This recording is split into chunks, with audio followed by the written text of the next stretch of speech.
सुक्कं chicken बनवण्यासाठी chicken घेतलेलं आहे अर्धा किलो, 4 बटाटे टाकलेले आहेत चिरून यामध्ये. सुक्कं चिकन बनवण्यासाठी इथं 5 मापटे तेल टाकून घेतलेलं आहे मी. आता थोडेसे जिरे टाकून घेऊ, थोडासा कढीपत्ता, त्यानंतर हा कांदा. 5 कांदे घेतलेले आहेत मी उभे चिरून. आता या कांद्याला लालसर आपण भाजून घेऊ हे कांदा 1-5 मिनिटं. आता कांदा लाल झालेला आहे. आता 1 चमचा अद्रक लसूणची पेस्ट टाकून घेऊ मोठा असा,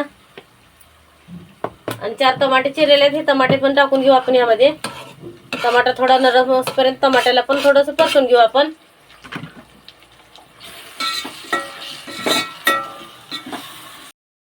आता कांदा टमाटा सगळा भाजून झालेला आहे, टमाटा पण थोडासा नरम झालेला आहे सगळाच. थोडेसे मी तेजपत्ते टाकले त्यामध्ये 2-3. आता टाकू अर्धा चमचा हळद, धनिया पावडर टाकू 1.5 चमचा, काळा मसाला टाकून घेऊ 2 चमचे घरचा.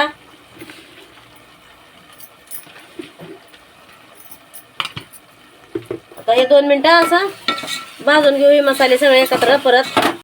आता सगळा मसाला मिक्स करून घेतलेला आहे, तेल पण सुटलेलं आहे भरपूर मसाल्याला. आता यामध्ये चिकन आणि बटाटा टाकून घेऊ. पाणी सोडायचं नाही चिकन मध्ये, आपल्याला ह्या मसाल्यामध्ये शिजवायचं आहे चिकन. आता हे मिक्स करून घेऊ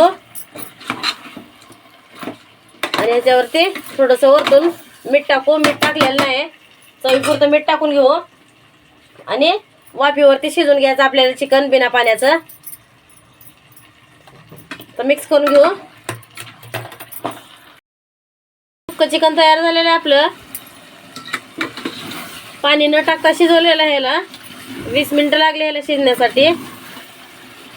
आता गॅस बंद करून वरतून थोडीशी कोथिंबीर टाकून घेऊया.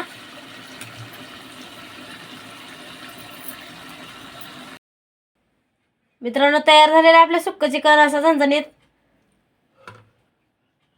1 नंबर झालेला आहे. चपाती आणि सुक्कं चिकन, बटाटा पण शिजलेला आहे असा, आणि चिकन पण.